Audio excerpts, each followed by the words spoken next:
Okay, I promised I'd put the QGIS up today, but I got distracted doing presentations, which is probably okay because they're due tomorrow, but still. So what you do is open up an entirely new QGIS project, and you'll see up here something called the browser. That is equivalent to the catalog in ArcGIS. So navigate to where you put your files. I put it into my desktop. By the way, don't put things in your desktop. I just did it so I could find it. And you'll see there, I've got a whole lot of stuff there. I can go into the layers for students QGIS. I can also add the ArcGIS stuff as well, but we won't do that. I'm just going to do what I put there. So there, put your shape files, and you can just put them all there just the same as I showed you. We'll just drag them over just the same as with ArcGIS. You'll notice it's a lot quicker than ArcGIS. So there we have everything in a horrible mess on the map. What we're going to do now, well, first of all, what we're going to do is save it. So save it whatever name you like in the same directory. There's the base map QGIS. I'm going to call it just Heather, the same as my Arc map. So save.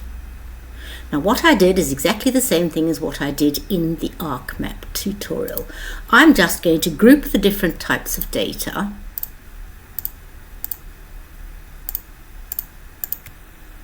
into different categories. So I right click on them,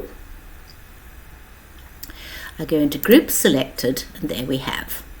Oops, something missed out. You can just drag them in. So there I have all my points, and it's just the same as ArcGIS. Just click on it. Or you can just go rename and just call it points. Then I'm going to put my lines together.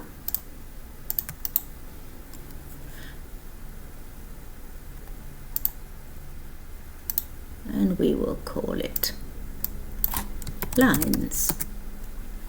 And then finally what I'm going to do is I'm going to drag all my polygons to the bottom. Any old place will do. And I'm going to group them all together, and I'm going to call them polygons, which is not very creative.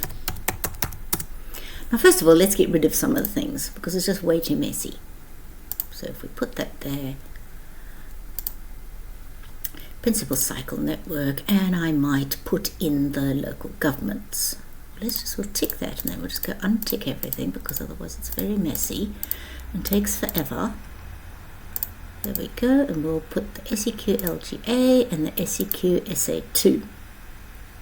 Now what we did in the previous one in the ArcGIS and QGIS is simpler and quicker, so we'll just quickly show you how to symbolize it. All you do is double click on the little square and it'll come up with something like this. Click on the simple fill. Now I don't want it filled, so I'm going to click on that and say no brush. I can also change the stroke color, and you can change the color there. I don't really want to change it, it can stay. I might put it dashed.